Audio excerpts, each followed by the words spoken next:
APPSC group 1 జవాబు పత్రాల మూల్యాంకనంలో అక్రమాలపై high court కీలక ఉత్తర్వులు జారీ చేసింది. ప్రత్యేక దర్యాప్తు బృందాన్ని ఏర్పాటు చేయాలని ఆదేశించింది. 2018లో 169 గ్రూప్ 1 పోస్టులకు అప్పటి ప్రభుత్వం నోటిఫికేషన్ ఇచ్చింది. 2019లో పరీక్షలు, 2021లో ఫలితాలు విడుదల చేశారు. జవాబు పత్రాలను డిజిటల్ వాల్యుయేషన్ చేశారని, మాన్యువల్ గా మూల్యాంకనం చేయించాలని పలువురు అభ్యర్థులు 2021లో హైకోర్టులో పిటిషన్ దాఖలు చేశారు. దీన్ని విచారించిన కోర్టు మాన్యువల్ గా మూల్యాంకనం చేయాలని ఆదేశించింది. 2022లో ఏపీపీఎస్సీ మాన్యువల్ గా మూల్యాంకనం జరిపి ఫలితాలను విడుదల చేసింది. గ్రూప్ 1 ప్రధాన పరీక్ష జవాబు పత్రాన్ని హైలాండ్లో ఒకసారి, వేరే ప్రాంతంలో మరోసారి మూల్యాంకనం చేశారని, దీనివల్ల తాము అనర్హులయ్యామని పలువురు అభ్యర్థులు 2022లో మళ్లీ కోర్టులో వ్యాజ్యం దాఖలు చేశారు. వీటిపై సింగిల్ జడ్జి విచారణ జరిపారు. అయితే ఇంటర్వ్యూలకు అనుమతిచ్చిన కోర్టు వాటిలో సెలెక్ట్ అయిన వారిని ఉద్యోగాల్లో నియమించాలని సూచించింది. కోర్టు తుది తీర్పుకు లోబడి ఈ నియామకాలు ఉండాలంటూ అండర్టేకింగ్ లెటర్ తీసుకోవాలని ఏపీపీఎస్సీని ఆదేశించింది.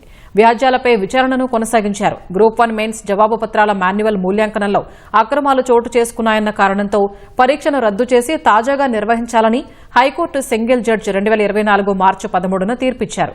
దీన్ని సవాలు చేస్తూ ఏపీపీఎస్సీ ఉద్యోగాలు పొందిన వారు, పొందని వారు ధర్మాసనం ముందు వేర్వేరుగా అప్పీళ్లు చేశారు. వీటిపై వాదనలు ముగిశాయి. మూల్యాంకనంలో అక్రమాలను వెలికితీసేందుకు అదనపు డీజీ స్థాయి అధికారి పర్యవేక్షణలో సిట్ ఏర్పాటు చేయాలని న్యాయస్థానం ఉత్తర్వులిచ్చింది.